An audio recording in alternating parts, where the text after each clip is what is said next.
David, you're canceled. Anyways, this is the Light Kick podcast, now brought to you by Hot Sauce. Hot Sauce. Come get some. We coming off of the most important fight in boxing history. We are the Light Kick podcast. We're going to talk about the UFC card. We're going to do some news. We've got some shiny new, some shiny new transitions that we need to show off. Flashy, very sensuous and bold, thanks to my cousin Lucas Giovanetti, at Giovanetti69 on Instagram. But in the meantime, who are these brave gentlemen here to recap the news, not afraid of getting salts from the haters, and not afraid to take on the bad takes of the MMA community? What do we have here? We have current MMA fighter and former broadcaster for AM 640, Michael Asiffo. Well, I gotta ask you a question. Why do these radio stations always change? And you never mention the one I actually worked for, or the ones I actually worked for. Mike, why does anyone do anything they do? Good point. Next up, NCAA football player, former offshore crab fisherman, and Toronto Maple Leafs aficionado, our very own boxing correspondent, Jeremy Asiffo. Jeremy, say hello to the people.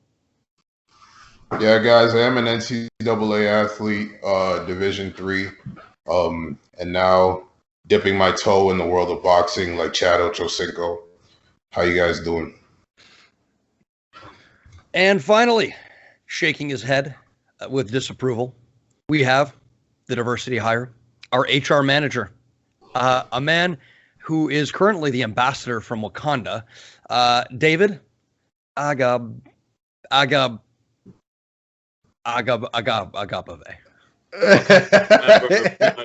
Be my people. Wakanda forever. Dude, remember one time, yo, guys, remember that one episode where you tried to hit a click and we called them out on that shit? We're like, yeah, absolutely not. I'm not even gonna go there, man. There's so many times. I saw a really cool video of this South African gentleman. I believe he was not Khoisan, but like one of the ethnic subgroups within South Africa, and he was breaking down all the different cliques that are in the Zulu languages and the various languages down in South Africa. Is fascinating. Suggest you check it out. That's cool. I gotta learn more about my people, to be honest. I'm the whitest African guy ever, so. Mike, your people aren't Zulu or Khoisan, okay? They're 1,000 miles to the north. Anyways. I know. I'm okay. Let's trying to appropriate Zulu culture, are we, Mike? Oh, how dare you? Never mind. I sorry. Damn. You say you better be subcontinent, and all of a sudden you're in trouble. But then again, thank you for calling me out on it, because there is a difference. Listen, Mike. As if you need it anyway. I'm trying to go through one pod without doing some kind of racial commentary. Hopefully today you'll see that pod. All right, let's go. No. If you're thinking about ditching the racial commentary, today is not the day for it, David, because today we're getting racial. We're getting really racial. Okay, let's start with the news. Roll the clip. Let's get into the news and views of the week. Wow, that was a really good transition, guys. Spot on. So good. So, anyways, seamless. Wow. More transitions than, I don't know. One transition. Anyways, sorry. Because it was so good, it was. All right, sorry, go on. Anyways, let's talk about some news. Shane Burgos open to a move to 155. Would that help him? Like, I'm just asking. Like, what would that help him with? Like, you see, the thing is, I don't know. Burgos, yeah, that is a good question. Maybe he just wants to make life easier on himself, change things up a little bit. It doesn't seem like he cuts a whole lot of weight, does he? I mean, he looks massive to me at 45. Are you kidding? Yeah. He looks like a big, thick gentleman. Has he ever struggled with cutting weight? Does he look sunken in a little bit? Like I'm they all look genuinely sunken asking. in. Let's be real. Yeah. Man, that would be so harsh. I'm looking at his record now, and his losses are to Calvin Kattar, Edson Barbosa, and Josh Emmett. I mean, that's not a bad 3 to lose to in that division. No, not at all. And I mean, yeah, it's interesting because 55 you're going up against a much more grappling heavy division. So we will see. We will see if that size does him well. Next up, this is a sad piece of news, but do any of you guys remember Dane Sayers? Tough 12, right? Tough 12, that's right. Native gentleman, good memory. Native gentleman on Tough 12, Red Horse or Crazy Horse, I believe. Red Horse was his nickname. He passed away sadly at 33 years old today. Wow. We're not sure of the cause yet, but for the little amount of time we were able to see him, he was green, albeit, but wow, entertaining. Very always entertaining. Had a fun fight. I remember him just like always bleeding somehow. Like, yeah, that entry fight, like they had fights to decide who got on the actual show, which I love when they do that in Tough, because they have that first episode where it's just, fights to get in the house essentially. And I remember, him at the beginning just showing his opponent, like waving off the glove touch so he can begin the fight with a flying knee. Yeah. Yeah. Rest in peace. 30 Yeah, R.I.P. for real. R.I.P. Okay. Moving on to some, less sad news. Let's see what we got here for you fine gentlemen and ladies out there. Give me a second. Oh, Anthony Smith versus Ryan Spann, booked for September 18th. Seems like a step down for Anthony Smith, no? Yeah, after Jimmy Crute? Yeah. I guess so, but Spann is a kind of on the up and up after he beat Serkinov, I suppose. I don't know. Makes sense. Plus, Smith is kind of hovering in that territory where, he was beat decisively by Glover and Racic, so he is coming off a win, but it's going to take a little bit of time for him to build back up his stock, I think. Yeah, I just would have thought they would have went Santos versus Smith, but then again, Santos is fighting somebody else, isn't he? He's I fighting don't know. Maybe Walker. maybe we can verify that. Yeah, I think he's fighting Walker. I think he's fighting Johnny Walker. Johnny Walker. Yeah. Johnny Walker whiskey. Yeah, I you know what? I've never looked up and verified whether his name is related to the whiskey. I'm honestly curious. He's a Brazilian gentleman named Johnny Walker who throws crazy flying shit and loves some good antics, but and he's I also don't think it is. I think John Anik might have said that during one of these his little anecdotes during the fights. Anecdotes. Very good, David. Very good. I didn't even get that. Oh my goodness. Honestly, John Anik, if you hear that, you owe us royalties. You owe us 15% of whatever creative properties you create with anecdotes. It's crazy. Yeah. Specifically me, because I called it out. I'm the architect. Yeah. David is just my foot soldier. Yeah, Thiago Santos is facing Johnny Walker. Oh, that's right. We briefly talked about that and how that's going to be just absolute fireworks. And for the first 5 minutes of the fight that it lasts, it's just going to be two gentlemen shot out of a cannon. There's going to be, both feet leaving the ground at times. There's going to be just a giant dust cloud. And at the end of it, we're going to be wondering what the hell happened, but we'll all be thoroughly entertained. Thiago Santos has a background in capoeira as well. So. Oh, yeah, he's a green rope. Pardon? He's a green rope. Sure. Like I'm gonna pretend like I know what that means. But sure. And next up, now this is a bit of an interesting story here because honestly, I think the UFC really needs to stop doing this. I'm kind of sick of it. So Paulo Costa is out of his matchup against Jared Cannonier. Mm-hmm.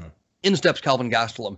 Now Paulo comes out and says, first of all, not that I wouldn't appreciate both of these fights thoroughly. Either Costa or Gastelum facing Cannonier, I think, is fireworks. But apparently Costa came out and said, look, I'd never signed a bout agreement. Basically, the UFC just released the news that I was fighting as a means of pressuring me into signing the contract. And this isn't the first time the UFC has done this. I think it's a low an underhanded tactic. Wait, And I'm not a when fan have of they it. done that before? I just want people to know for context for everyone listening. When have they done that before? You know what? That's a good question, Mike, and I can't remember offhand, but it's one of those things that just is familiar to me. I'm gonna. I would no. I'm not saying that to put you on the spot. Sorry about No, that. I know. I honestly can't remember. Maybe a quick Yeah. Google search. Like I just want the people to know that we're not just talking, like Yeah, that's garbage. a weird one, though. That's Huh? a weird one for the UFC to basically announce a fight that they don't have signed. Like, that seems risky on their part. Yeah, I think what it is sometimes, like, you know how, like, for example, when a guy's really close to signing an official deal in like the NFL or the NBA, it's basically already leaked and then they sign it already. And that's kind of what happened with DeAndre Jordan, actually. Here's a comparable where DeAndre Jordan was basically going to the Mavericks, but then the Clipper teammates locked him in his house and said, "You're signing with the Clippers. Keep signing.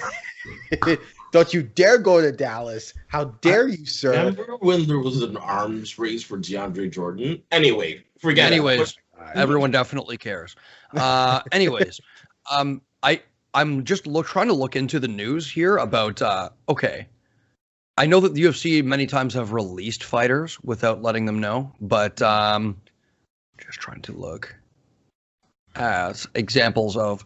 We'll come up with it in time, but we can't really push back. I'm pretty sure Nate Diaz was an example of that. I'm Probably. pretty sure Nate Diaz. That seems Nate like Diaz something versus Dana- Dustin Poirier. Yeah, that seems like something Dana would do to Nate Diaz. Oh, Diaz Poirier. That's right. The bout agreement wasn't signed. Yeah. Yeah. I remember that was one. Like, I don't know. Look, in my opinion, I think it's one of those things where I can see a world where they were maybe like all but ink on the paper signed. And, Costa saw $350K to show, or maybe $200K to show, $200K to win. I don't know. But the number was the number. And thought about it, liked it. His manager liked it. And, it was all but signed. Then he sees Askren versus Paul. Right? And sees. Oh, hold on, Mike. This is all speculation. No, I know. I said let's- I could see a world. That I could is see some a world. wild speculation, right? No, Yeah, hold Mike, on. Because you might as well be pulling stuff out of your ass here. You might as well be like, I can see a world where Paulo Costa was looking to get a big purple unicorn along with his contract. Yeah, And, then he Dana calls White Sky. sneakily didn't include that in the clause. He said that we'll get you a rhinoceros and paint it pink instead. Paulo Costa said, "What the hell? A rhinoceros is not a unicorn."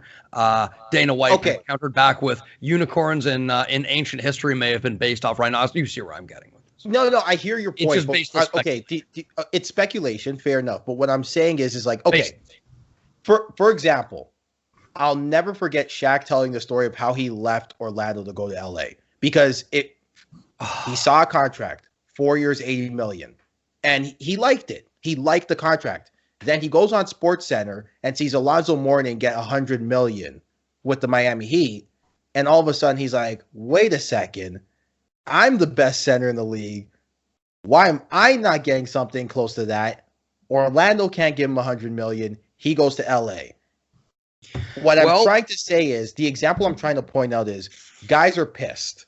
Guys are upset that Jake Paul, Ben Askren, and Tyron Woodley, and these guys are making way more money for way less prestigious fights. If the larger point you're trying to illustrate is that fighters are upset because they're underpaid, especially now that the absolute spectacle of boxing YouTubers is going on, then sure, you might have a point. That's what I'm trying to explain.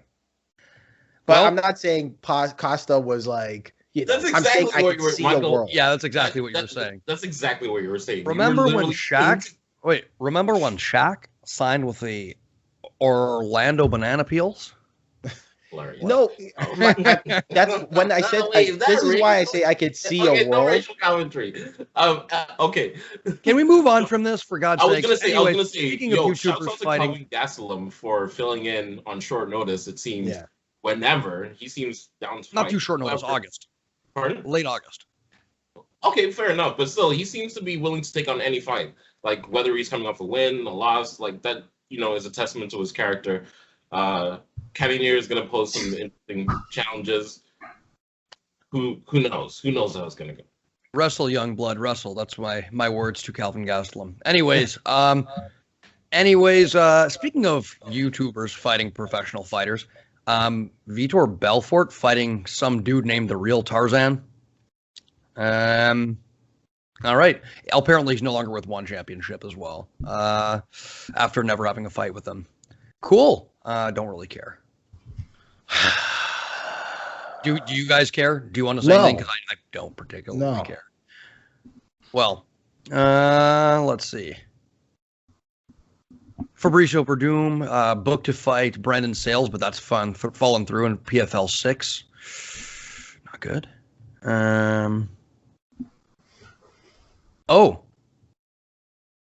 Tito Ortiz has been removed from Huntington Beach City Council. Thank God.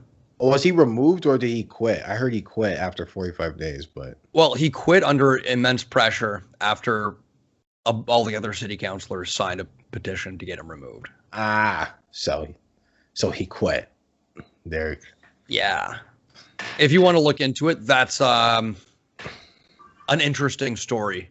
It's very, very, very interesting story. About how Tito Ortiz is, pushing his fascist politics in California. Anyways, wow, this is a slow start. I promise it gets interesting from here on. Couple more stories here. Tafik Mustafayev versus Roberto Satoshi, set for the inaugural lightweight title at Risen 28.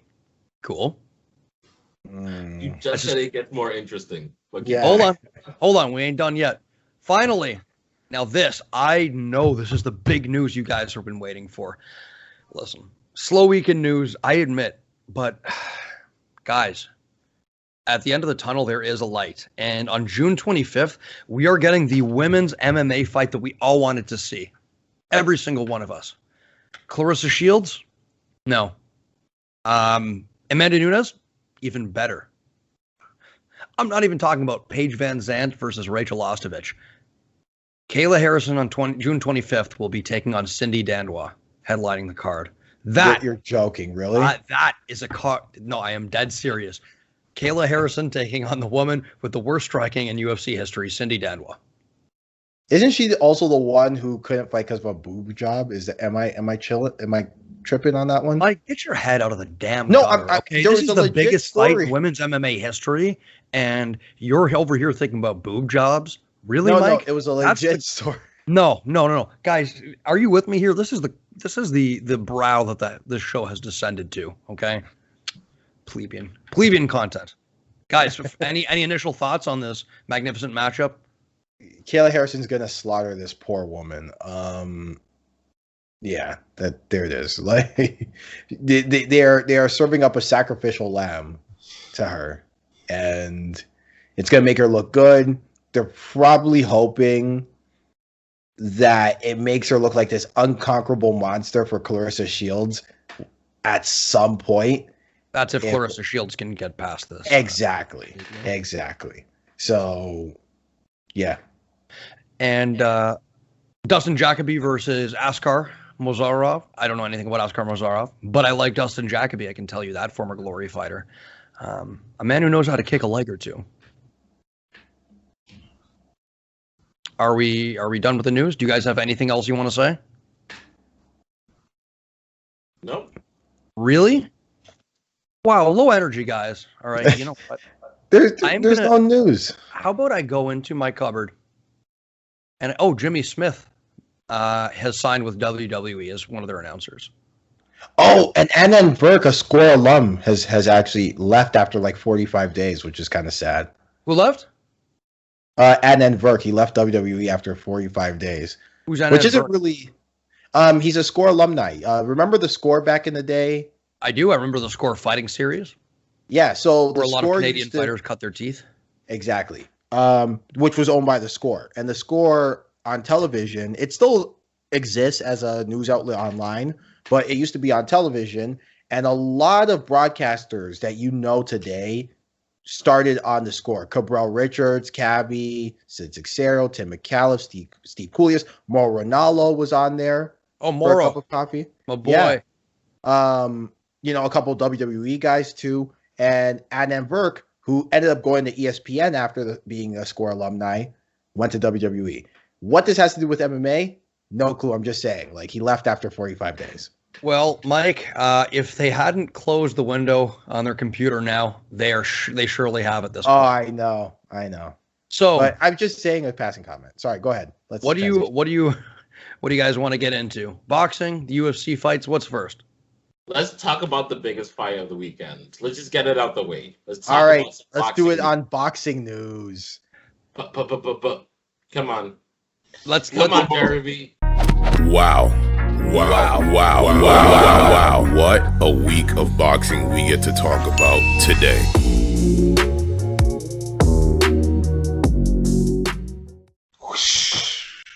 Wow. That was great work from Stefano's cousin. Great work from Stefano's cousin. I wasn't interested in this fight at all from Jump Street. I don't even think I was interested when it first got announced in December. I mean, you could call it boxing news. I thought it was a glorified sparring match from Jump Street. Yes, and I was right. It turned out to be a glorified sparring match. Floyd told us from Jump Street that he was going out there to have fun. That's what he did. I mean, if you paid for it, you paid for it, because like obviously there's some intrigue. Like can this like really big guy? But it's like, no, he can't. Like, you know what fights Floyd? You know what fights are serious, and you know what fights are not meant to be taken seriously. As a fan, if you pay for it, you know what fight isn't meant to be taken seriously. Personally, after Pacquiao, I don't think any fight after that for Floyd was meant to be taken seriously. It's it's just a sparring match. So Floyd is an absolute grifter. He will sell anything to anyone, and he will make hundreds of millions of dollars. What did he sell in this case? He sold the prospect of Logan Paul getting knocked out, and what he gave us was a sparring match, essentially. I don't remember him saying that he would knock him out. I think that was the public that said he would get knocked out. Jeremy, hold on. You get one of the people with the most punchable faces of all time, and then you square them up against one of the best boxers of all time. I have a question. That's what the people expect. I have a question for you. Even if Floyd did say he was going to knock out Logan, when in Floyd's career has he been known?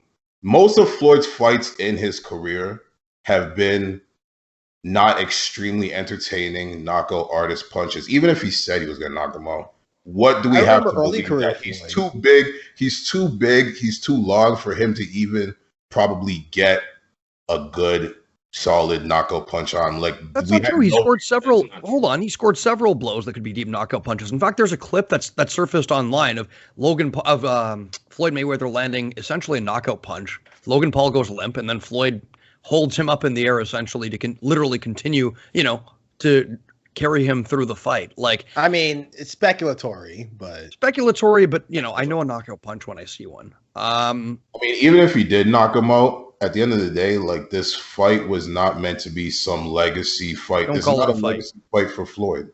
Don't call it a fight, Jeremy. Be a legacy fight for Floyd, or a legacy fight for boxing, or a legacy fight for boxing. In this case, I don't consider this to even be a part of boxing, like real boxing history of real events.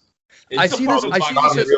The undercards were real events. This was not a real event. It was a glorified. Oh, yeah, that's the shame in all this. Jarrett Hurd and Luis Arias had a war. The undercard was great. I love the undercard. I mean, Chad Ochocinco, that was entertaining to watch. But Jarrett Hurd versus Luis, how you say his last name? Luis Arias. And they went to war. And then Badu Jack and the guy who filled in for Jean Pascal. Those were two like good fights. Jack got him out in, I think, 4 rounds. Yeah. Those were good fights. But come on, like what did you expect to happen? Okay, Can I just say a couple rebuttals? Just a few. Okay, man, first of all, the whole argument this entire time with the Paul brothers hasn't been these guys aren't or haven't put in the work to deserve to be in this position. They haven't gone through the amateurs.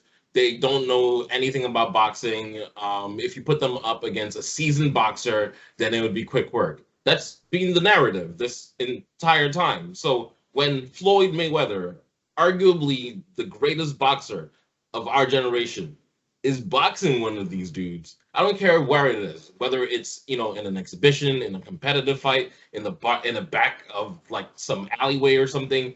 Technically, us fans of any kind of martial arts would think the trained person should make quick work of the untrained or less trained person. But David, what round would you give to Logan Paul then? If that's your argument, what I would give that only one, right? The first one. Wait. No, but what I'm saying is like the argument to him, to be honest. The argument that you wouldn't give him the first round? No. I mean, I give it just based on activity alone.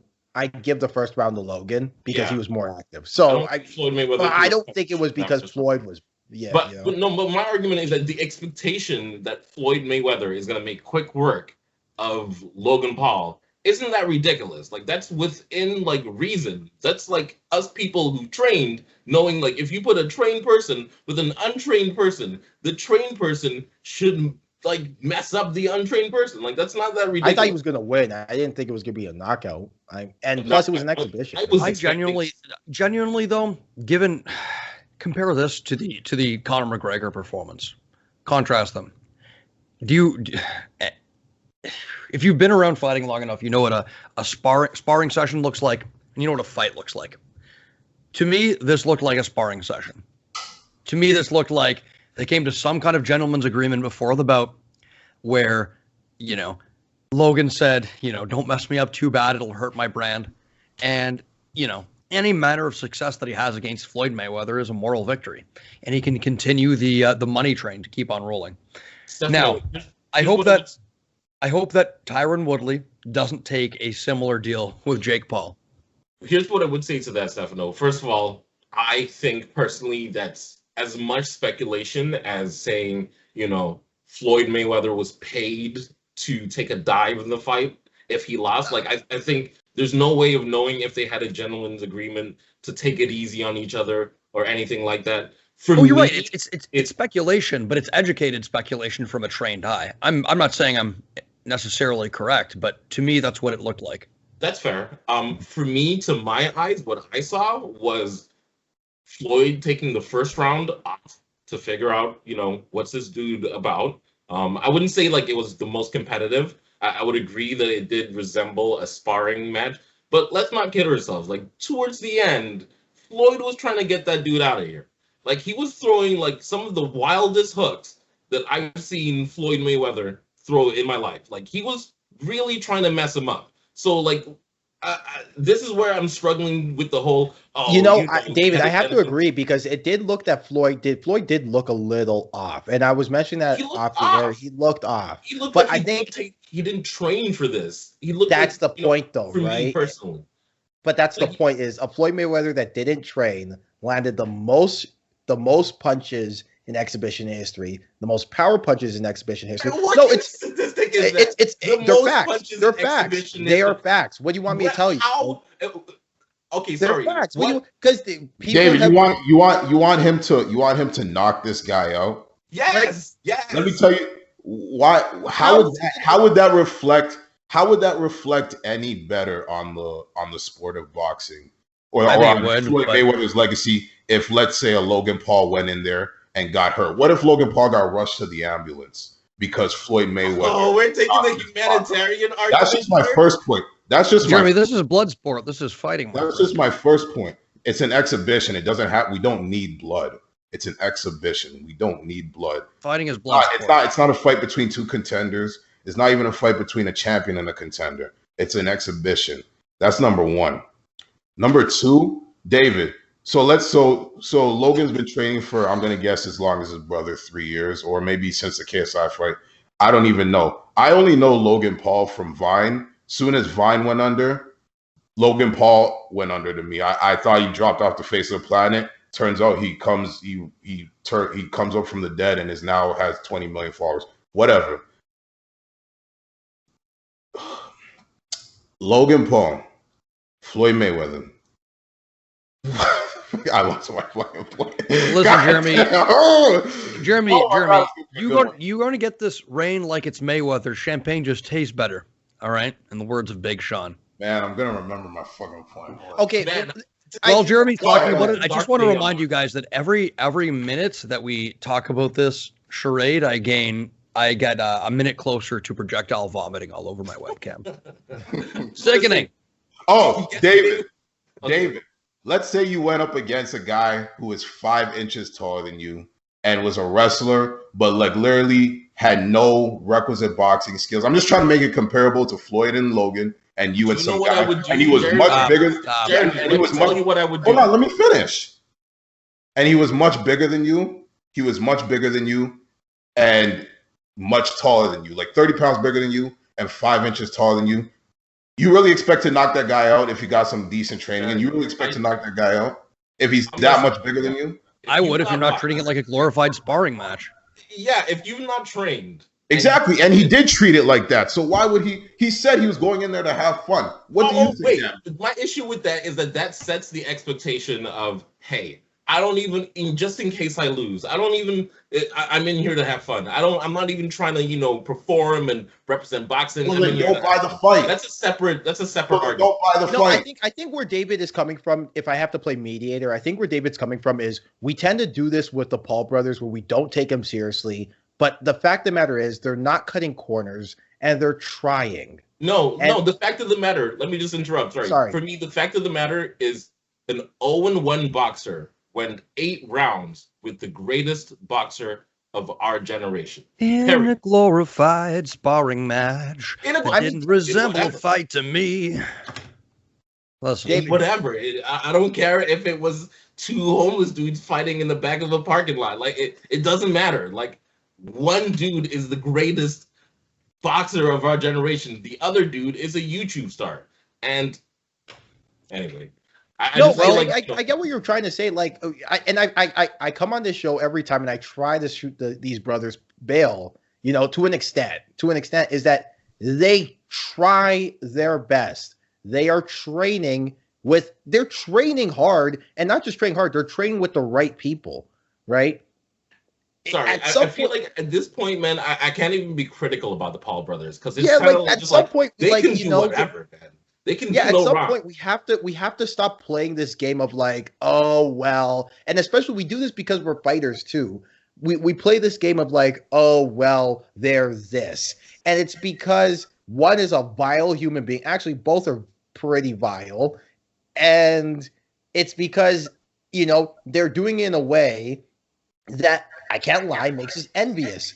I would love for my first fight to be an exhibition match where I make $10 million, but I can't. Sorry, go ahead. Go. Right? I'm just saying, but I can't. I would love for my second fight to be against Ben Askren. That would be an honor, but I can't. I would love for my next event to be in Staples, in a full Staples Center crowd, but it's not happening. And it gets people mad. It gets people mad. Provocative. It gets the people going. Provocative. It gets the people going. Exactly. Right? What does it even mean? What does it mean? Oh my God, no. But yeah, no. And I think at some point, why don't we just take a look at what these guys are? If we strip all of that away, what are these guys? These are guys who are taking it seriously, are training their best, and have some athletic tools with them that, you know what, if they were to go in the amateur scene today and do this the right way, they could be competitive. Interruption. Go ahead. Not only that, they also have... Oh, real quick, Boomy's making a guest appearance, if you can see over in the corner here. Boomy! What's up, my dog? There he is. My best friend right there. Thick boy! He is indeed a thick boy. He's asking to go outside. Look at him. I remember when he was so small and now he's so big. Sorry, Jeremy, finish your point.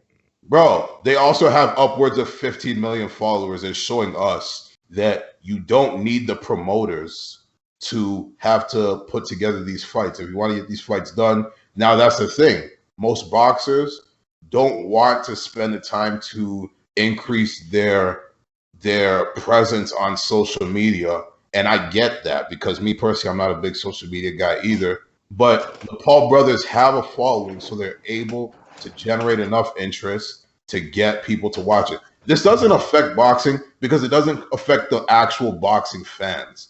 The people who are watching this are fans of the Pauls, maybe the 1-2 casual, but most also the boxing fans, because then we wouldn't be talking about right, and the boxing fans, of course, but still the boxing fans should go into this. I understand and don't take this word wrong, but I understand the ignorance of a Logan Paul fan or a casual boxing fan, a very casual boxing fan, that they don't understand that they're going into this without taking it seriously. But if you're a boxing fan, you know not to take this fight seriously.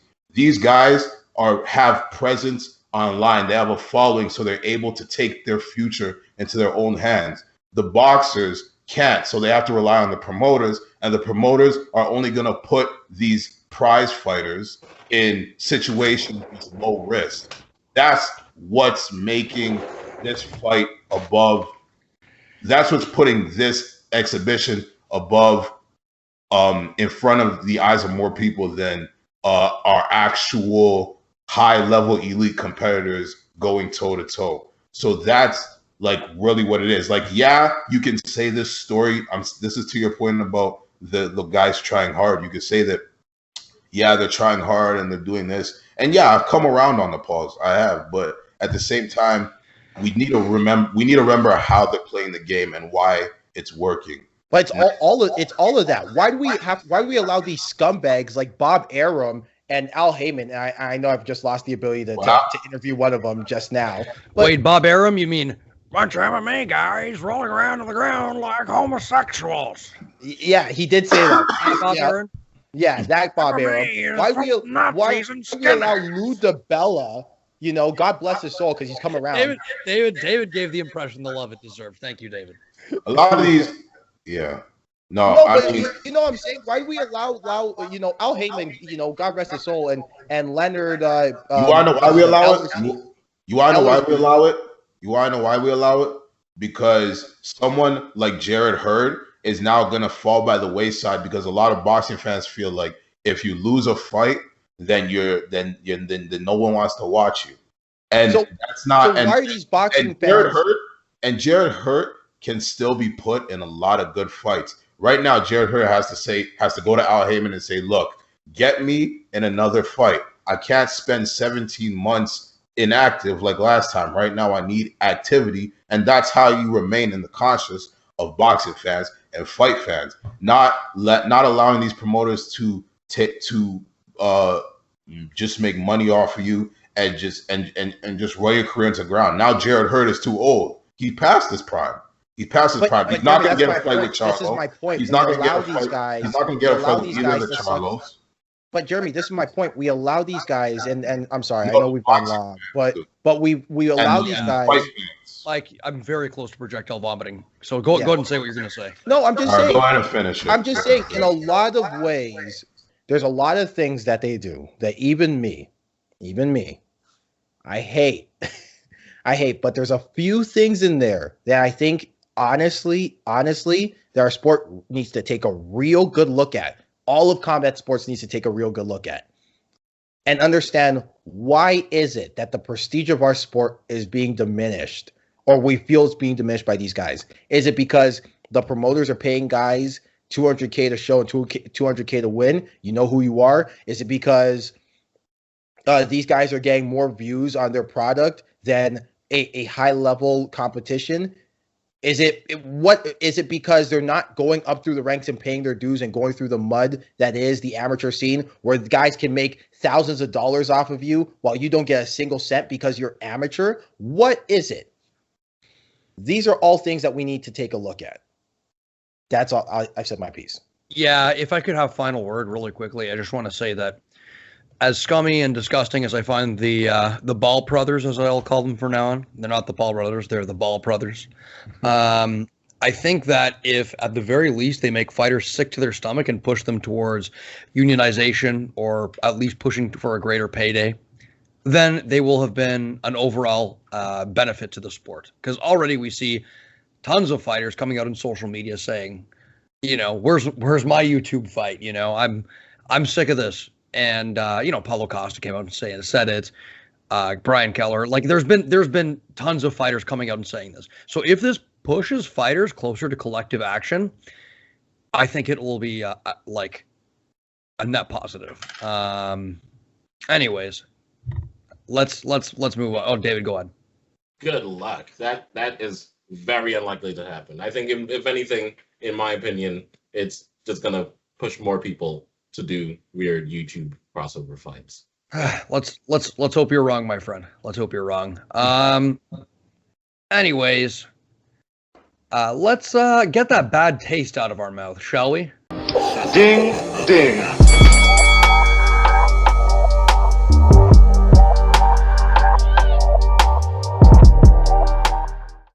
Oh wow, what a good transition.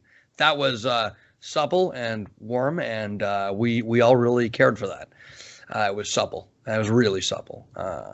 Anyways, there was a UFC card over the weekend, and I watched it, and it was pretty good. Now, main event and the co-main event. Before we start recapping the main event, I just want to say one quick thing, and this has been on my mind for a while, guys. And honestly, it's pretty hard. It's pretty hard for me to say this, but in looking at the main and co-main event, I came to the conclusion that these were a couple of thick boy fat fights. What the hell's a jab swinging for the fences tonight? Thick boy fat fight. It was a thick boy fat fight, ladies and gentlemen. Wow. My initial impression of the main event was that Augusto Sakai looked like let me explain something to the young fighters out there. There's a difference between fighting to your strengths and to your opponent's weaknesses. Now, Rozenstruik has shown in the past a difficulty to fight on the lead at an elite level. He's shown a susceptibility to people fighting out of southpaw, to you jamming his lead hand. He's shown a susceptibility to fighters with effective movement and control of distance, and that's been exploited by Overeem, and it was also exploited by Cyril Gane. Now, Augusto Sakai is neither of those things. He's a banger. He's a forward-moving banger, and he does his best when he's able to crowd you to the cage and unload combinations. Now, to me in this fight, it looked like Sakai ill-advisedly was trying to circle around the cage, move, and honestly, not being. I said that it seems like it's impossible for Rozenstruik to fight on offense, and he looks very limited and one note and uncreative on offense when he's not on the counter. But in this fight, with Augusto Sakai fighting so far out of his comfort zone, to me, it kind of looked like it didn't matter. Like, so tell me I'm wrong here, gentlemen. Sakai looked like, he was dedicated to fighting this fight on the back foot, and he just didn't have the tools to do that. What I would say, I mean, I wouldn't go as far as. Okay, hold on. You're saying a lot of things at the same time. Okay, but we call that a gish gallop, my friend. Pardon? A gish gallop?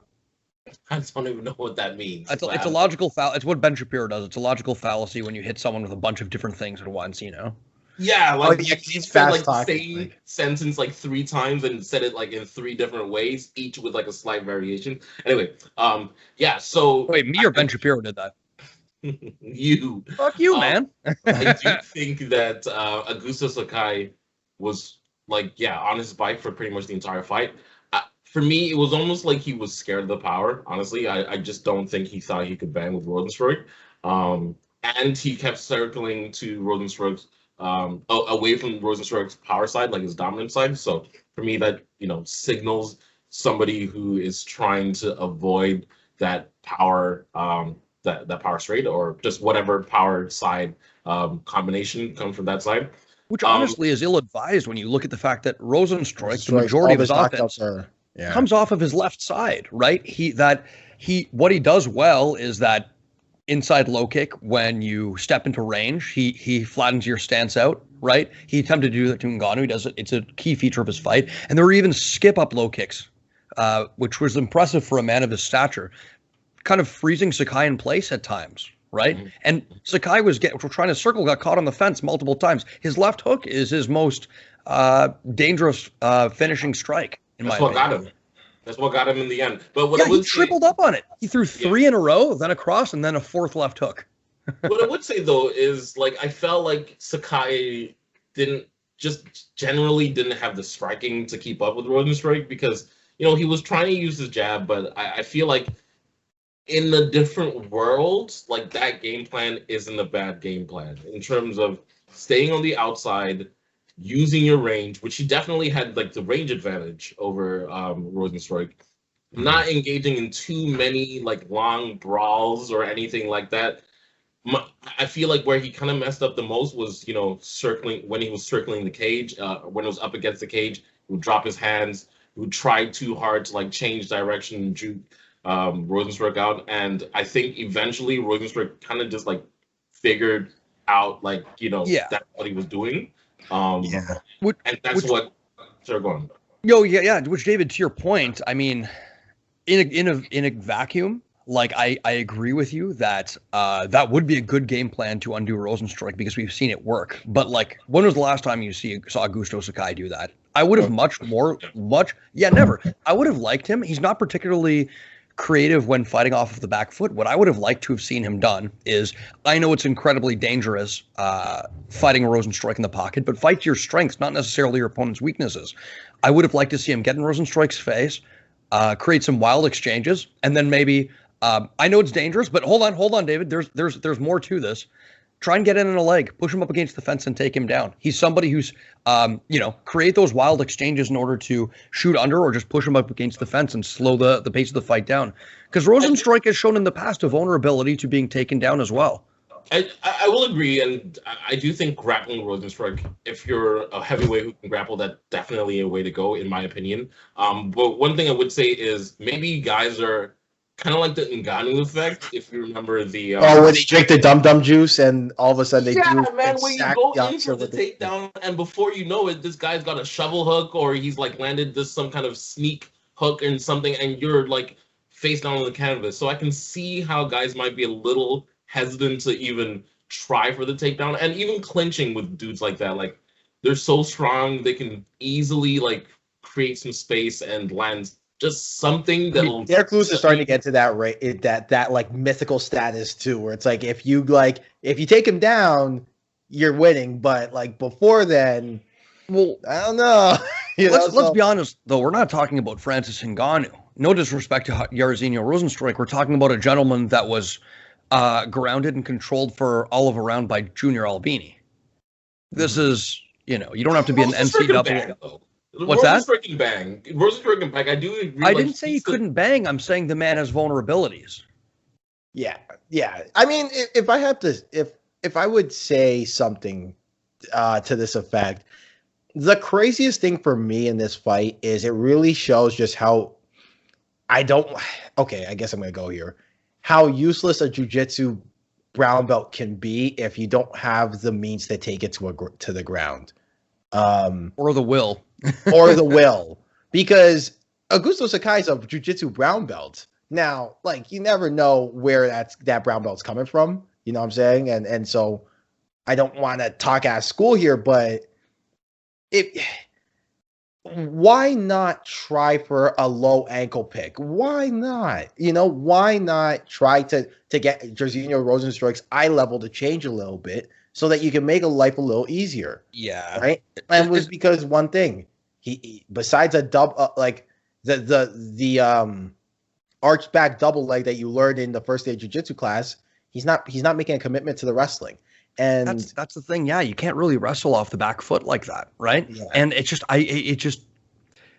it blows my mind that somebody who did have the tools in his lane fighting to his strengths to beat him especially because Rozenstruik, as good as he is, you know, he has a limited number of tools, very dangerous tools, right?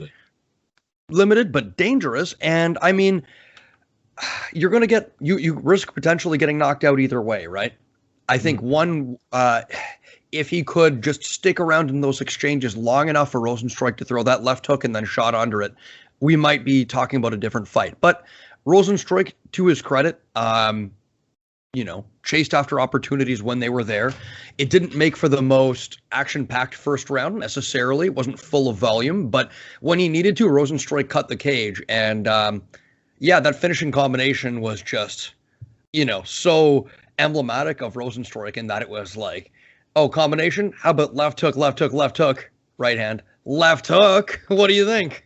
One of them was to the body, which I liked as well to bring the hands down. But yeah, vicious finish.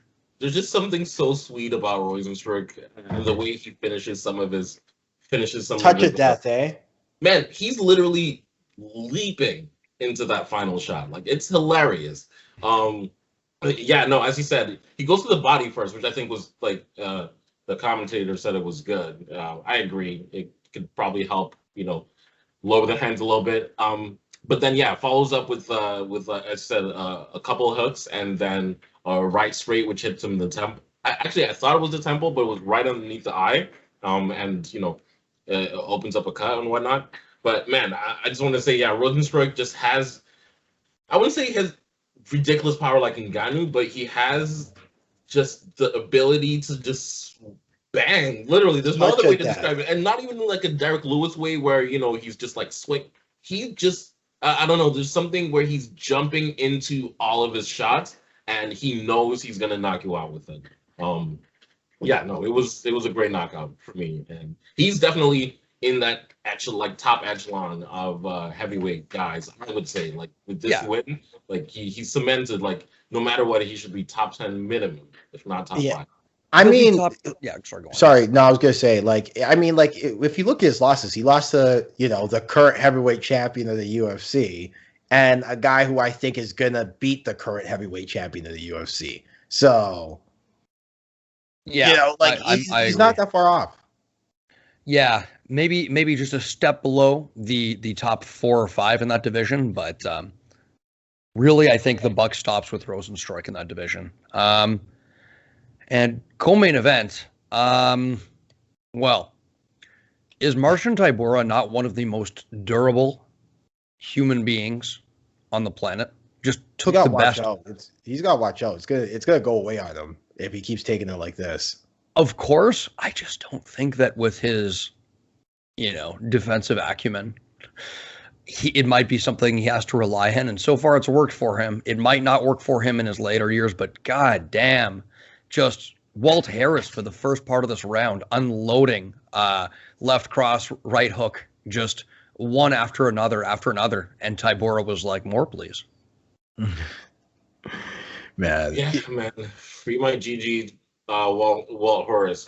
Walt Horace. Man, free Walt Harris, man. Like, it just sucks because he was, as he said, he was doing well for the first part of the fight. And, you know, had he not gotten taken down, you could make an argument that he definitely won this round. But yeah, at the end of the day, it's kind of unfortunately the same story, I would say, that he kinds of gasses out to like after an initial flurry. And I thought Tybura did well to kind of ride the storm out a little bit. Initiate. Can I go a step further and go and say that it's basically boxing range, one of the better heavyweights in the UFC. Out of boxing range, literally Walt? Nothing else. Walt Harris, because he's one fast. Of the best. Honestly, I didn't see that. I thought he was fast and athletic, but not very methodical. I think oftentimes, especially in finishing combinations, he was just alternating hands and unloading. Right? Okay, fair enough. Management of energy. I'll take it back because you know what? What I'm trying to say is there's a lot of talent there when he's in boxing range. Fast, quick, like just he can just out brawl the best of them. But his wrestling is not good. When you keep him outside boxing range, his overall striking game needs work. It doesn't check much, crosses his feet. You know, there's issues there, and people exploit them. And it seems like the same story over and over again, where it's either you keep him all the way out or you take him down. Yeah, I think at 37 as well, the book is kind of written on Walt Harris. I don't see him having a big technical resurgence necessarily. He's a dangerous first-round fighter. Let that be known. But yeah, he'll make for an entertaining first round. But I think it's safe to say that we can kind of don't say close the book, man. He's coming off 3 hard losses. Which he didn't seem to learn from any of them, and who am I here to criticize Walt Harris? Yeah, I mean, if you listen to like the sound bites before the interview, they always sound super positive. So it sounds like he's learning. I just feel like for some reason he's just gotten into just tough matchups, honestly. And Tybura, a difficult matchup for everyone. Like Ben Rothwell, Greggy, all these people unloaded their best on him, and seemingly it just does absolutely nothing. Given that, if you're going to fight and beat Tybura, you have to look to fight, unless you're Francis Ngannou, you have to look to not gas yourself out and just be in it for the long game. Outland him and keep him from hitting you and not gas. But to be fair, he did look like he had him hurt. Like he looked like he had him hurt, and in an alternate universe, you could see how he could finish it. Hey, and even Chris Lieben's chin has been cracked. So yeah, and Dan Henderson. So don't let anyone tell you that it's impossible. It's just when you're fighting somebody with that kind of durability, don't necessarily aim to lean on it. Yeah, don't or for if you're fighting them, don't look to finish them necessarily. Look to beat them and keep them off of you effectively. And if the finish comes, it comes. But Yeah. No, I couldn't say it better myself. Anything else, guys, on this heavyweight fight? Like Brock Lesnar said, I watched the heavyweight disasters. Magumba's a piece of shit. Stiopic's a piece of shit. Man, he's such a great trash talker, I have to admit. Like, some of the things he says.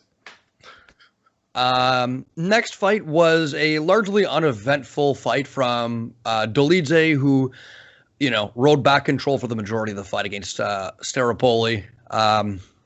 Did what he needed to get the win against a dangerous banger, I suppose. I generally expect more of Dolidze as a very fun grappler. ADCC Asia, won the ADCC Asia trials. This one was uneventful, to put it mildly. Are these the fights that I think pissed Dana off the most, when you have two guys who are known to bang, like Dolidze and Staropoli, and then one of the guys just kind of says nope and goes to the grappling game? Yeah, but this is what happens when you start cutting guys after losing 3 fights in a row and stuff like that. Like, they're gonna want to get a W on their resume and make sure they can get a streak going or something before you start cutting them. 100%, and I think criticism for this style of fighting should be tempered a little bit in that. Oh, I'm not criticizing. Oh, no, not you. I mean, from like Dana White and people, other people who would hit this with criticism. Like, I'm usually the last person to criticize an uninteresting fight because it is a legitimate way to fight, right? Fighting is entertainment, but at the same time, it's a legitimate way to fight, and you have to find a way to stop it. And Staropoli showing that he was unable to break the back body lock is a sign of shoddy wrestling defense in a way. And it was an interesting departure from the fight before it, which I think could be considered a contender for fight of the year. Ponzinibbio. I told you my boy was crazy. I told you my boy was crazy. So, god damn it. This fight I was sitting there with my jaw on the floor. Insane. In the early rounds, Baeza just using his long weapons effectively, just kicking the calf, lighting Ponzinibbio with the body kick, and then, when Ponzinibbio stepped a little closer into range, hitting him with the counter combinations. Eventually, Ponzinibbio, with just sheer grit and determination, about halfway through the second round, said, you know what, screw this. My jab is landing whether you like it or not. And able to hit Baeza, who was employing kind of that like a crazy monkey in the lean kind of style of defense, just following it up with 3 or 4 shots in combination and just landing past the guard. The straight shots didn't seem to be landing, but as Baeza was kind of covering up, he was able to arc around the guard, and that's when he started landing. And this was just a blood and guts war, guys. No, Yeah, man. Sorry, go ahead. I was gonna say Baeza put in a technical kickboxing masterclass in that first round in terms of how to keep like an on-rushing opponent away, essentially, because those leg kicks, as you said, his kickboxing in general was like super clean, was super good, in my opinion. I felt like he was still doing well in early parts of the second round, but as you said, there's what's his name? Ponzinibbio just figured something out. Don't you forget his name. Don't you No, forget his name. I was gonna say Remember the name. Very, very ordinary. Miguel Baeza did a really good job of making Santiago look honestly pretty limited in that first round. Yeah, just stifled his pressure in that early round. Stifled it with the use of that low kick. Yeah, and he made him like he didn't want to throw like leg kicks in the same way. Like eventually it was kind of like, yeah, you could tell Ponzinibbio was trying to figure things out. In that second round, though, somewhere in between, as you said, I think what really made the difference was the pressure of Ponzinibbio. I agree that, multiple combos, but it was almost like he didn't stop punching. It was kind of like a weird, I wouldn't say like a speed bag or something like that, but he would, like, as you said, throw multiple combos, and pretty much get like right into Baez's face as he's punching as well. So I thought that was a really good tactic for maybe like overwhelming the more technically proficient kickboxer, because as soon as it got, I guess, into boxing range, like you can tell Ponzinibbio can box, and he has a weird style where his head movement makes it difficult for guys to pick him up, and each time he would start and finish with like his head way down below, like almost like to the waist level, which is insane, but it worked. And if it was called a draw, I wouldn't be upset, honestly. Me neither. Yeah. After this fight, I was like, I hope this is called a draw. Yeah, I just want to piggyback off of that because I think that was some good analysis of the fight. I'd also like to add that I think by throwing those long combinations, I think Ponzinibbio clearly hits very hard because he made Baeza hesitant to start opening up and throwing counter punches of his own. When Ponzinibbio was throwing in 1s and 2s, Baeza was able to predictably throw the cross counter and, stick Ponzinibbio where he landed. But when Ponzinibbio kept throwing, Baeza seemed very, very uncomfortable countering in the midst of those combinations. Also, if someone's eating you up with leg kicks, throw your own back at them, and that's another adjustment that Ponzinibbio made. Yeah, I was gonna add that in there. No, I was just gonna say, like, you're right in that. When he threw leg kicks, he for every one leg kick he took, he threw another kick back, right? And a lot of people think, okay, when people say don't hook with a hooker or don't box with a good boxer, it's not the same with kicking. Yeah, exactly. Because you have to get them reacting to those strikes at that range as well, right? Or else they're just going to time you going into range. Good work to the body from Baeza as well. Good use of the front kick. Targeting the body well with punches with that right hook. By the way, Baeza, he looked like he was a weight class and a half bigger than Ponzinibbio. Yeah, this man is massive. He looks huge for the division. And Ponzinibbio doesn't look like the most athletic of guys, but man, as you said, he must hit hard because after a while, he looked the fresher fighter at the end of the fight.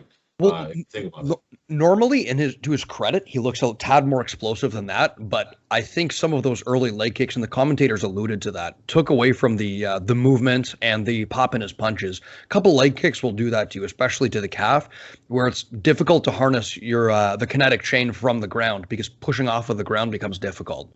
Mm-hmm, mm-hmm. Yeah, and can I geek out about my boy Ponzinibbio now? Like, can I do it? Have at it, Mike. I told you my boy was crazy. No, I honestly, I think we talked about it too after the last couple of podcasts. Just, considering what this guy's gone through, I think any kind of spirited performance I would have been okay with, especially considering that, like, clearly he's not the same, nor do I think he'll ever get there. But if he does, so help the rest of the division. But the one thing he does have is heart, and he's not going to give up, and he will find a way. And I think he showed it on Saturday, and I think it's already fight of the year. So far, I mean, we'll see with Moreno Figueiredo next week, but I mean, Ponzinibbio showing that he can fight a technical fight, throwing jabs and low kicks to pull out your counters and counter you, or he can fight a blood and guts performance where he just stays in your face and never says die. Mm-hmm. I think both of these gentlemen's stock goes way up from this point, depending on who, how viewed this fight was. Even Baeza as a young contender at 10-1, I think he only goes up from here. I think he's announced his arrival into the division, and I think Santiago Ponzinibbio has announced his rebirth in the division with this fight, frankly. Yeah, for sure. I feel like Miguel Baeza is one of those dudes that I'm going to be making sure that I catch his fights from now on because, he has a really attractive style to watch, in my opinion. And for Ponzinibbio, as you said, sky's up. That doesn't make any sense, but there's nothing but, I don't know what I'm trying to say. I'm too tired. David's trying to use platitudes and cliches, but he's too tired to remember them. You know what they say, 2 chickens and an egg equals 1 in the bush. Sorry, go on. No, there's hilarious. Shouts out to platitudes, man. All I'm going to say is that at the end of the road and the end of the journey, right now, it's Kamaru Usman, who is a nightmare matchup for both of these gentlemen. So, I agree, especially if Usman decides to lean on the wrestling. That's kind of the nuclear option for him, right? And with, we will see. I don't favor many people. Don't you diss my boy Ponzinibbio. Him versus Usman. No, I'm kidding. Yeah, no, Mike, you were calling for that fight last year. Don't do that. Because that was before Ponzinibbio. When Ponzinibbio was opening Neil Magny up with a jab. Like making them bleed with a jab. I was like, Mike, God. I believe his little anecdote from that fight, I believe his jab was so fast that Magny thought that he was getting poked in the eye, but it was really just a extremely fast, well-placed jab. Yeah. It was like, oh, this guy is fast. He hits hard. Oh, and by the way, he can defend a takedown. Oh, and he's got jiu-jitsu experience. Yeah, no escape. No escape. It would be a fun fight as long as Kamaru Usman decided to entertain it on the feet, I think. Yeah. And then moving down, we have Dusko Todorovic versus Gregory Rodriguez, who is the oldest looking 20-something-year-old I've seen in my entire life. How old was this gentleman? This guy. RoboCop, great nickname too. RoboCop. Yeah, this is the oldest looking 29-year-old I've seen in my life. No disrespect. The man has a weathered look. You do you, sir. You're a silver fox, okay? Nothing wrong with it. Nothing wrong with it. Coach. He's a jiu-jitsu coach. The jiu-jitsu has made him very seasoned. Yeah, fun fight. Dusko Todorovic has to stop pulling his head directly back. What happened to that guy? Remember when he came in with so much fanfare? Yeah, man. I remembered him as a good punch and clutch kind of guy who found his way in and out of clinches and kind of worked that in with a bit of a karate style. And now he just seems to want to kickbox at range and is just available for counters. And the pressure and counter combinations of RoboCop just seem to be a little bit too much. And then Montana De La Rosa versus Ariane Lipski. What to say about this other than, Ariane Lipski looking not too good on the mat? All I'm going to say is that, I feel like in the women's division, maybe the heavyweight division is the only division that's kind of like this. No other place do you see such a large gap between those who can wrestle and those who cannot wrestle, in my opinion. Because, Lipski just didn't look like she had any grappling answers at all for Montana De La Rosa in that fight. Man. And you know what De La Rosa is going to be working on the ground. Right? I'm sorry. It's just, how do you not prepare, to at least have a couple things to try? She looked like a fish out of water the second Montana got a hold of her. I mean, I think the skill gap was just too large to cover. I mean, to me, that looked like a a blue belt versus a purple belt, or a blue belt versus a brown belt, just effortlessly pass to side control, pass to mount, and then, just such a large difference in skill on the mat. Speaking of that massive holes in people's game, Boser versus Latifi.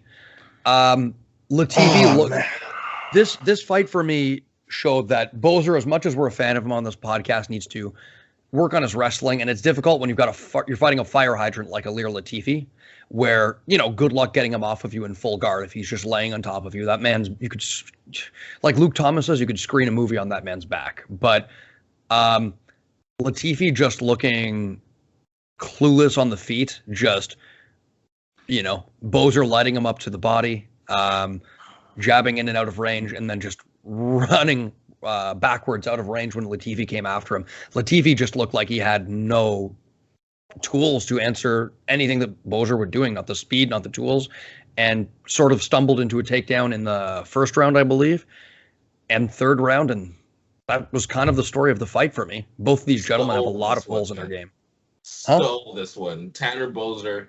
I mean, it's hard to be critical because Ilir Latifi, he can wrestle, and he must have a pretty good top game because Boser was doing his best to try and get up, but Latifi did a pretty good job in keeping him down there, and you could tell Boser was just trying to do his best to not get taken down for pretty much the entirety of the fight.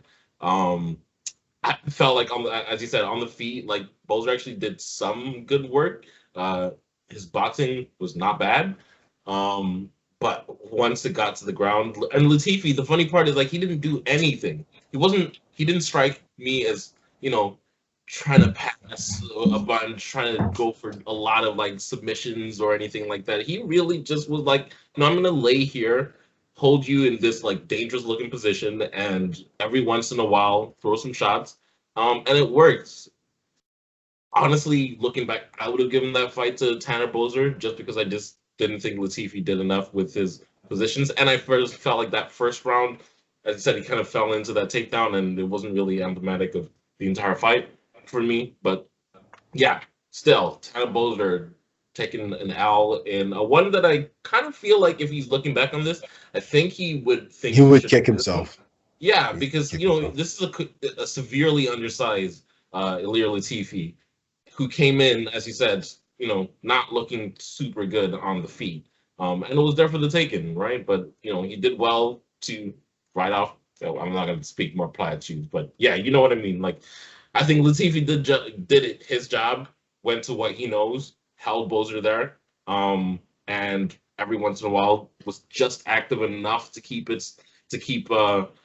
stop him from being stood up, but it was borderline, honestly, and Boser will have to learn from this one, in my opinion. He might have to move to light heavyweight, honestly, because I just... someone asked him about that one time, and he was like, hell no. So... Because he's 6'2", and, no disrespect, if you're 6'2", and you're not, wrestling with, the best in the division, what are you going to do when you come up against, This was my whole problem. A dude who can actually wrestle? Wait, when you come up against who, David? I was going to say Miocic. Or wait, he is a heavyweight. What are you talking about? That's what I'm saying. No. That's what I'm saying. If you're 6'2" and you can't wrestle the bigger heavyweights, then you might want to look at going to another division where at least you'll have a little bit of a size advantage. Mind you, it's a double-edged sword because he's a pretty decent striker. Mind you, I don't know how well he translates down a weight class because heavyweight, honestly, having some basic technical boxing is often enough to get you by. Yeah. At light heavyweight, not as much. Then again, I'll pull back that statement because Glover Teixeira, effective, but throws a lot of the same combinations again and again. So I guess there are your. But he pairs it with good wrestling and good jiu-jitsu, though. Oh, that's true. He's a more rounded fighter than Boser, to be fair. But yeah. I think a lot of fighters get away with. My stupid printer's going off. Can you guys hear it? No? Okay, it's just me. Yeah. Anyways. Jeremy yawning over here. How dare you? Let's see. What do we got next? Salikov versus Trinaldo. This was a weird one. Pretty comfortable for Salikov, if I'm being honest. Trinaldo. Fun fight. It was fun. It was fun, but I feel like Salikov knew he kind of had this one in the bag. Trinaldo looking, I think it was upper weight division, if I'm not mistaken. Yes, he went to 170 for the first time. Yeah, he must be like what, 43? That's he's in his 40s. He's looking every bit of it. He looks like he spent a lifetime on the jiu-jitsu mat, and I mean that as a compliment. But at the same time, Salikov just kind of put a weapon on him, kept him a distance. Pretty impressive kick game. I like it. Yeah. Salikov's whole thing is that feinting the jab and then moving back, and as you try and cover that space in between him countering. And Trinaldo seemed hesitant at first, but he had a lot of difficulty closing that range. Had a little bit of success when he got to the fence. Salikov had a really cool takedown in this fight. That dump from the single leg, where he elevated in the third round, where he elevated Trinaldo over his own head. That was cool. That was very good. Nice. David's looking like he doesn't know what I'm talking about. No, I probably do. I'm trying to think back. I'm trying to think, man, it's a lot of... But yeah, Salikov able to punish the open side with that body kick mercilessly. One of the things he did well is that he was able to see coming when Trinaldo was looking to throw straight and just kicked underneath the arm as that arm left the... just take a little step back and kick underneath the arm as the straight extended, and time and time again that punished him. Also a counter uppercut as Trinaldo was moving forward. Just Trinaldo looked wild and just unable to get to Salikov on his own terms. But I gotta say, for a 40-something-year-old, Trinaldo must be, other than Yoel Romero, he must be the most explosive 40-something-year-old I've ever seen. Oh yeah. David, do yourself a favor and look down Francisco Trinaldo's record at lightweight, and just like this man. It's a wonder this guy didn't get a ranking, at some point. Oh, he's one of the unsung, has one of the unsung winning streaks at lightweight. Like, I think he went on a 1, 2, 3, 4, 5, 6, 7 fight winning streak at lightweight over the likes of Paul Felder, Yancy Medeiros, Ross Pearson, Chadler Prees, Norman Park. And then it ended up losing to Kevin Lee, but no joke. Mm-hmm. Lesser accolades have gotten men title shots before, and women. For sure. I mean, and lightweight is not a joke of a division to get a 7 fight win streak, but then again, we've seen guys do more and still not get the title shot. Tony Ferguson. Yeah, I know. Tell me about it. Cindy Canois. Yeah. Let's see. Anything else worth chatting about? Let's see. I didn't manage to catch the Yusuf Zalal fight against Sean Woodson, but yeah. I thought you both gave a good account of themselves. No, I agree. Like, both guys looked good. Sean Woodson, interesting. Pretty good boxer, tall, long. It's like he treats MMA like it's a boxing match almost, which is kind of interesting. I haven't really seen many of his fights until like now, so yeah. He had that fight where he lost to Julian Erosa.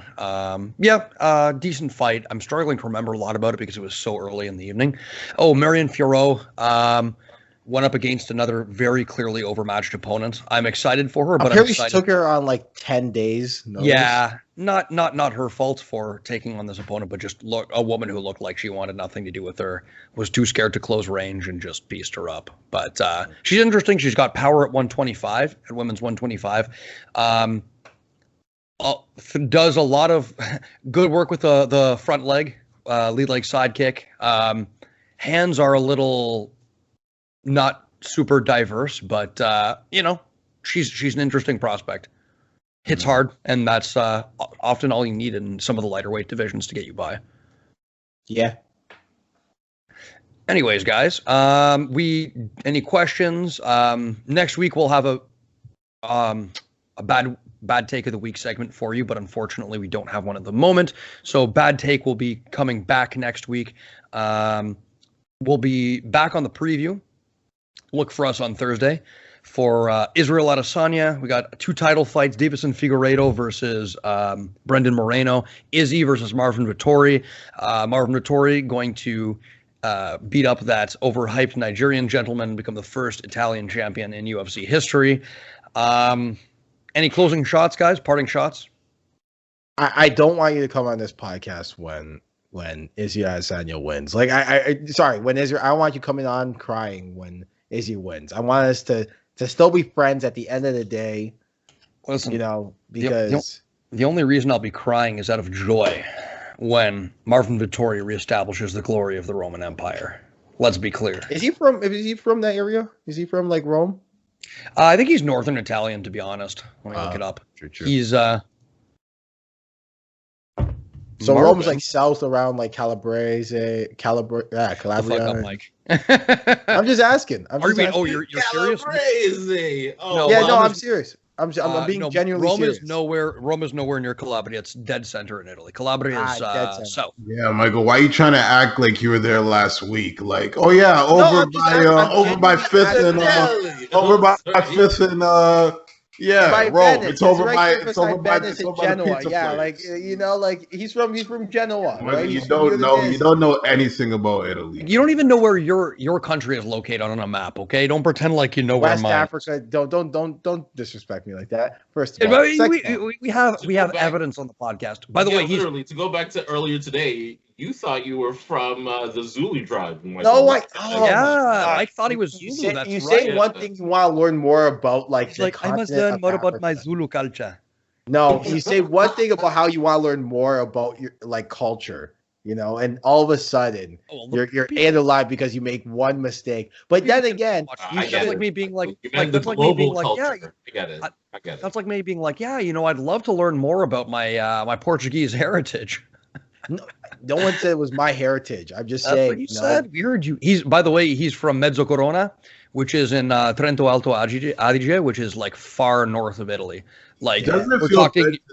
Doesn't it feel good to say words from your culture and not try to attempt to say other people's culture? Anyway, doesn't it feel good to say things that actually sound natural?